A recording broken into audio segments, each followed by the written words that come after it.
아멘. 예배를 하나님 앞에 나가게 해주시고 하나님을 만날 수 있는 귀한 시간을 주심에 진정으로 감사드리고, 먼저 하늘 앞에 온전치 못한 마음과 온전치 못한 모든 행실을 회개해 드립니다. 용서하여 주시옵소서. 아멘.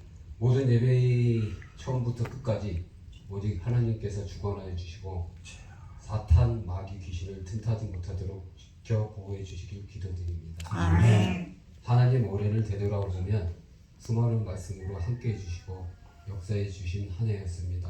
아멘. 말씀의 풍년과도 같은 이때, 축복의 이때를 살아가게 해주시네 진정 감사드립니다. 아멘. 사람은 마음으로 살아간다 하셨습니다.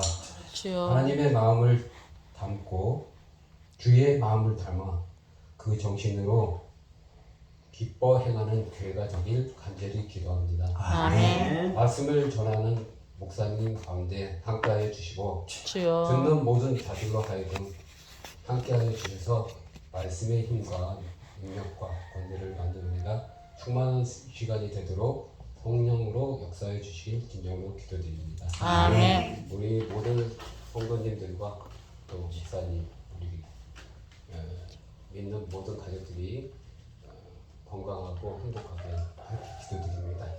아멘. 예배의 모든 순서가 하나님께 사랑과 영광을 드리는 기쁨의 시간이 되길 간절히 바라며 사랑하는 예수님의 이름으로 기도드립니다. 아멘.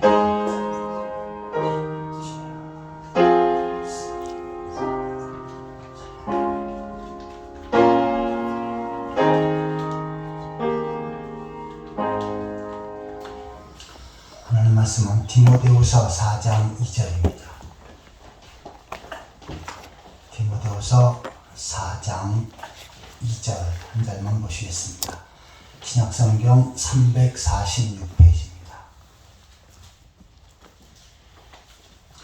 다 같이 한 목소리 읽겠습니다. 나는 말씀을 전파하라. 때를 얻든지 못 얻든지 항상 입쓰라. 범사의 우리의 참음과 가르침으로 경책하며 경계하며 권하라. 아멘. 예, 오늘 김성원 집사님 기도 은혜스럽게 잘하셨습니다. 다음 주에는 차성혜 집사님입니다. 기도 또 몰랐습니다 그러지 마시고 예, 잘 준비하셔서 은혜스럽게 하시면 좋겠습니다.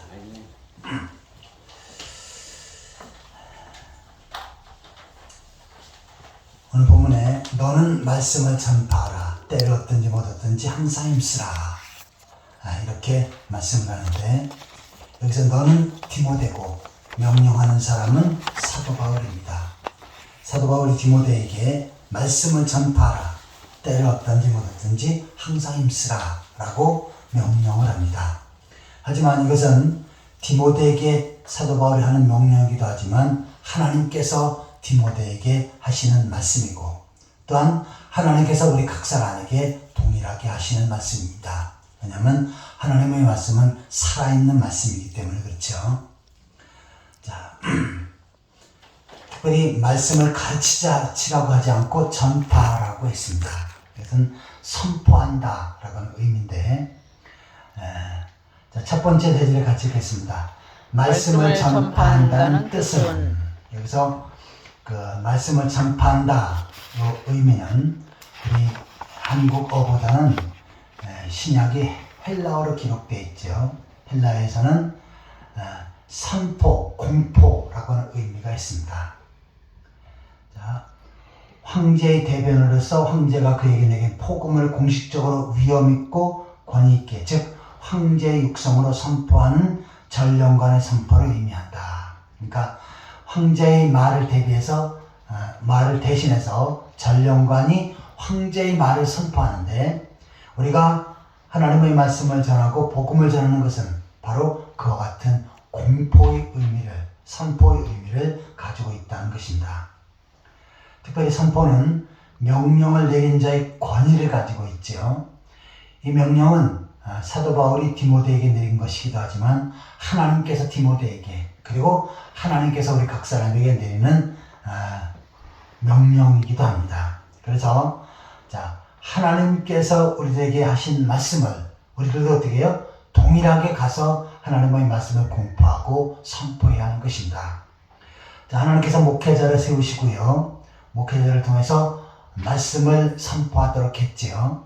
그래서 목회자는 강단에 서서 설교할 때 자기 이야기를 하는 것이 아니고 하나님의 말씀을 선포하고 공포하는 것입니다.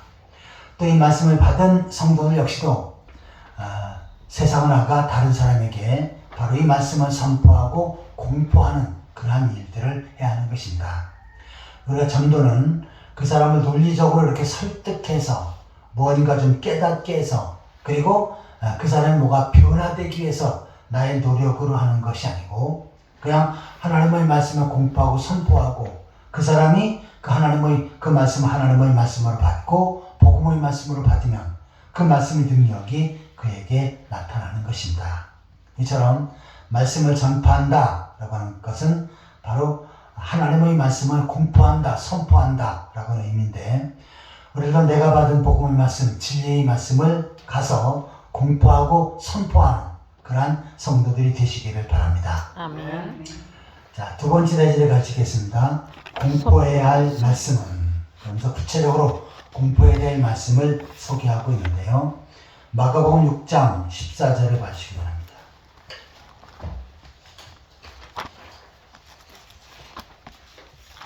마가복음 16장 14절.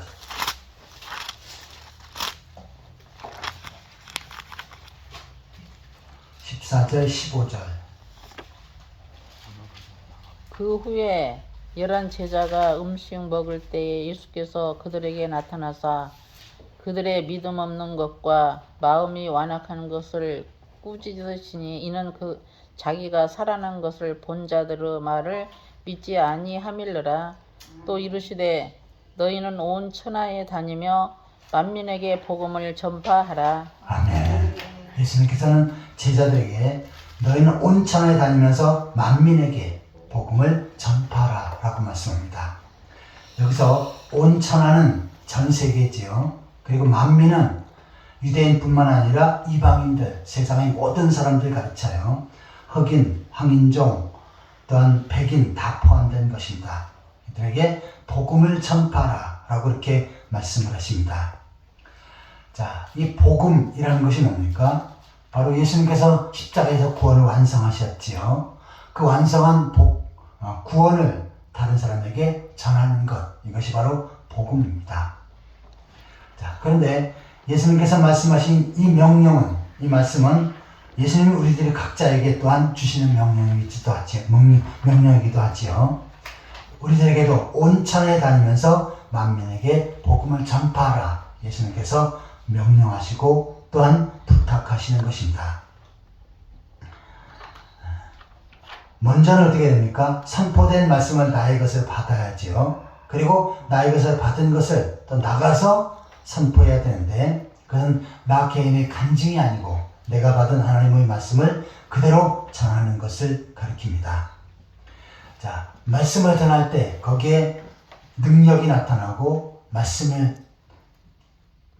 말씀이 선포된 것을 받을 때 거기에 축복이 이루어지는 거지요. 자, 우리가 나가서 말씀을 전하고 전도할 때 그런 생각을 합니다. 아, 내가 이렇게 말씀을 전하지만 저 사람이 안 받으면 어떡할까? 괜히 허공을 치는 것만 아닌가? 그런데 예수님께서 하나님께서 우리에게 말씀을 선포하고 복음을 전하라고 할 때 우리가 그대로 시행을 하면 나머지는 어떻게 합니까? 하나님께서 책임을 지시는 것입니다. 단지 해야 될 것은 뭡니까? 우리는 하나님의 도구로서 하나님의 명령을 지킬 따름이지요. 그래서 복음을 전하고 예수께서의 십자가를 전할 때 그 사람이 받고 안 받는 것은 아직 준비가 안 된 사람일 수도 있고요. 또한 그 사람이 하나님 백성이 아니기 때문에 거부할 수도 있습니다. 그러나 그 책임은 우리들에게 없지요. 하지만 우리들에게는 어떻게 합니까? 말씀을 선포해야 할, 복음을 전해야 될 사명이 있고 또한 마땅히 그 말씀 앞에 순종하는 삶을 살아야 합니다. 아무쪼록 세상에 복음을 전하고 구원의 복음을 선포하면서 한 영혼들을 구원해 나가는 일에 최선을 다하는 그러한 성도들이 되시기를 축원합니다. 아멘. 자, 세 번째 대절을 같이 읽겠습니다. 전파해야 할 때는. 자, 오늘 본문을 보시면요. 4장 2절에 때를 얻든지 못 얻든지 항상 힘쓰라. 말씀을 전한 일에 항상 힘쓰라. 항상은 늘이라는 얘기죠. 힘쓰라 그러는 것은 대충 하는 것이 아니라 최선을 다하는 것입니다. 그런데 어떤 때요? 때를 얻든지 못 얻든지. 자, 때를 얻었을 때는 그 어떤 의미입니까? 목회자가 강단에 섰을 때 하나님의 말씀, 진리의 말씀을 선포하지요. 이것은 성도들이 이미 말씀을 받을 수 있는 준비가 되어 있는 것입니다. 다시 말해서 하나님 앞에 예배하며 또 설교 시간에 준비된 성도들, 그네들에게 마땅히 말씀을 선포하고 복음의 말씀을 전해야지요. 이것이 바로 때를 얻었을 때입니다. 내가 말씀을 전할 기회가 있고 그 분위기가 되고 또한 말씀을 받을 만한 여건이 되었을 때, 그때는 우리가 반드시 말씀을 전파하고 복음의 말씀을 선포해야 하는 것입니다. 자, 그런데 때를 얻지 못할 때가 있어요. 자, 이것은 뭡니까? 그 사석에서 말씀을 전할 수 있는 처지가 안 된 것입니다. 또한 분위기도 안 돼 있고요. 또 설사 내가 말씀을 전해도 그 사람이 받지를 않아요. 받지를 않고 거부해요. 그래도 어떡합니까? 때를 얻지 못했을 때도 말씀을 선포하고 복음을 전해야 된다라고 말씀하는 것입니다. 자, 우리나라는 과거에 토속 종교를 많이 섬겼죠. 저도 시골에서 자라면서 큰 마을에 아주 큰 고목나무가 있는데 그 고목나무에다 1년에 한 번씩 가서 제사를 드립니다. 소를 잡아가지고 제사를 드려요. 그리고 그 소를 잡은 그 제사 드린 고기를 또 각 집에 나눠줬어요. 그래서 기다리고 있다가 소를 잡고 각을 뜨는 사람이 있어요. 그 저울에다 그늘 재가지고 그릇에다 하나 담아놓으면 그때 이제 가지고 제가 집으로 들어간 적이 있습니다. 어머니하고 아버지는 저를 시켰어요. 왜냐하면 간단히 들고 오는 거니까. 근데 저뿐만 아니라 온 동네 사람들이 거기 다 나와서 기다리고 있었습니다. 왜냐하면 큰 고목나무가 어떠한 신이 되어져서 거기에서 제사를 드린다. 이것을 산치성이라는 이야기를 쓰더라고요. 그래서 산치성 제사를 드린다. 그렇게 했고요.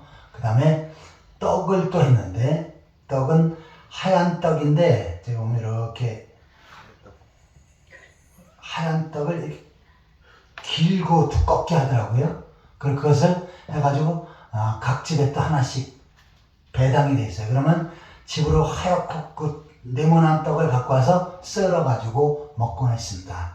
그것도 산치성 떡이라고 했고 산신에게 제사를 드린 다음에 그 다음에 먹는 거다 라고 이렇게 가르쳐 주었습니다. 그 외에도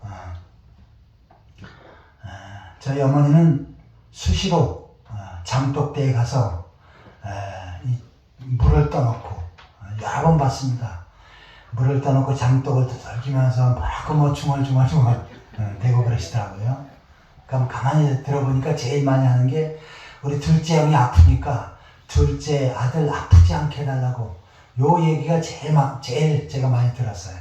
계속 뭐 비나이다 하면서 그러더라고요. 그러니까 장독 신에게 가서 빌기도 하고 그 다음에 산에 가서 산신령에게 빌기도 하고 뭐 또 큰 돌이 있으면 그 앞에 가서도 빌면서 그래서 하나님으로 그렇게 섬겼습니다. 자, 이것은 뭐냐면 하나님을 알지 못하는 우상숭배에 빠져 있는 거죠. 하나님은 이 세상 천지 만물을 창조하시고 또한 사람을 창조하시고 사람이 하나님을 알고 하나님을 경외하도록 그렇게 사람 속에 하나님을 섬기는 마음을 주셨습니다. 그런데 그 하나님을 제대로 모르니까 어떡합니까? 어떤 사람들은 큰 고목나무에, 어떤 사람은 산에, 어떤 사람은 큰 바위에, 어떤 사람은 장독에 가가지고 그것이 하나님이라고 빌고 그랬던 것입니다. 자, 그래서 제가 어릴 때는 대부분이 다 그러한 신을 섬기고 있었어요. 그러면 교회 다니는 사람은 어떻게 합니까? 저것은 우상숭배다. 저것은 잘못된 것이다. 라고 이야기하죠. 그런데 그 산치성떡을 받고 또 고사도 드리죠. 고사도. 뭐 하면 고사 드린 다음에 고사떡을 또 나눠주고 그랬어요. 그럼 이 사람들 산에서 제사를 드리고 고목나무에 제사를 드리고 또 고사도 드리고 장독신에게 빌고 이런 사람은 저 사람은 하나님을 섬기지 않는 사람이다. 저 사람에게서는 예수님을 전하면 전화받자 안 된다 하면서 그렇게 내 자신이 결론을 내리지 말라는 것입니다. 어떻게 됩니까? 우상숭배, 다른 신을 섬기고 있는 그 사람이라도 가서 예수 그리스도를 믿어야 죄 용서받고 구원받습니다. 그리고 심판이 면제되고 저 영원한 천국에 갑니다. 이것을 정확하게 전하는 것입니다. 이것이 뭐예요? 때를 얻지 못한 때를 가르칩니다. 또 친척들 가운데서도 전혀 엉뚱한 철저한 무신론자도 있고 또한 철저한 유교신자들도 있어요. 그래도 어떻게 내가 알지만 그 사람에게도 가서 복음을 전하고 예수님을 전하는 것. 이것이 뭡니까? 때를 얻지 못한 때도 힘쓰라는 것입니다. 하나님은 어떻게 하십니까? 그러한 과정 속에 한 사람의 마음을 문을 여시고 그 사람을 변화시키고 또 그 사람을 통해서 많은 영혼들을 구원해가는 그러한 역사를 이어가십니다. 초대교회 기독교인들 몇 명 안 됐습니다. 예수님이 하늘로 승천하시고 감람산에 하늘로 올라가실 때 예수님을 기억하면서 모인 숫자는 120명이었습니다. 그런데 그 120명에서 시작된 복음, 그것이 어떻게 합니까? 지금 이스라엘을 거쳐서 유럽과 남미와 아시아, 이 모든 전 세계, 아프리카에 퍼져 있습니다. 그리고 가는 곳마다 교회들이 있지요. 왜요? 우리 신앙의 선배들이 복음을 전하는 전파의 사명을 잘 감당했기 때문입니다. 그런데 우리 때에 서서 나는 여기 때를 얻든지 못 얻든지 항상 힘쓰라 그랬는데 나는 전도의 은사도 없고 또는 그런 의욕도 없고 해봤자 나는 창피해서 못하겠다. 이것은 하나님의 명령을 거역하는 것이고 우리를 통해서 전해야 될 복음의 말씀을 우리가 막는 것입니다. 하나님은 우리 각 사람을 구원하신 다음에 반드시 우리에게 사명을 주셨는데 말씀을 전하고 복음을 전하는 사명을 주셨습니다. 그 사명을 감당할 때는 여건이 허락됐을 때나 여건이 허락되지 않았을 때 마음이 준비된 사람이나 마음이 준비되지 않는 사람 가리지 말고 우리가 해야 할 사명이 있는 것입니다. 아무쪼록 본문에 기록한 말씀대로 말씀을 전파하고 복음을 전하는데 때를 얻든지 못 얻든지 항상 힘쓰는 그러한 성도들이 되시기를 예수 그리스도의 이름으로 축원합니다. 같이 기도하시겠습니다. 하나님 아버지, 저희들에게 복음을 들려주시고 그 사실을 믿어 구원받아 하나님의 백성 그리스도의 제자로 세워주신 것 감사드립니다. 저희들에게 이제 귀한 사명을 주셨는데 때를 얻든지 못 얻든지 복음을 전하고 말씀을 전하는 귀한 사명 잘 감당할 수 있도록 인도하여 주옵소서. 예수 그리스도의 이름으로 간절히 기도하옵나이다. 아멘. 찬송가 323장.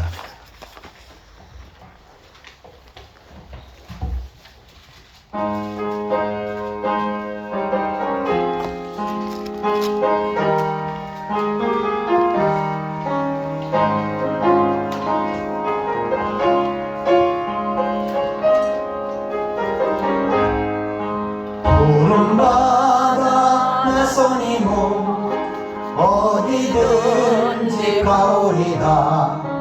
괴로우나 즐거우나 주만 따라 가오리니 어느 누가 막으리까. 죽음인들 막으리까.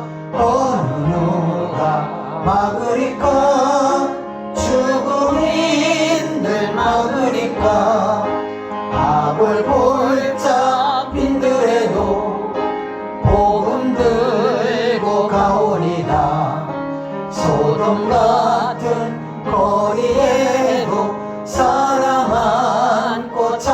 받아서 종의 몸에 지닌 것도 아낌없이 드리리라. 종의 몸에 지닌 것도 아낌없이 드리리라. 존귀 영광 모든 권세 주님 홀로 받으소서. 멸시천대 십자가는 제가 지고 가오리라. 이름 없이 빛도 없이 감사하며 섬기리라. 이름 없이 빛도 없이 감사하며 섬기리라. 아멘. 이제는 우리를 죄악에서 구속하신 예수 그리스도의 은혜와 하나님 아버지 크고 무한하신 사랑과 성령의 위로 교통 교제하심이 때를 얻든지 못 얻든지 복음의 말씀을 선포하고 전파하며 주께서 맡겨진 사명 잘 감당하기로 다짐하는 귀한 성도들과 그들의 가정과 삶의 터전 위에 풍성한 교회와 이 나라 민족 위에 지금으로부터 영원토록 항상 함께 있을지어다. 아멘.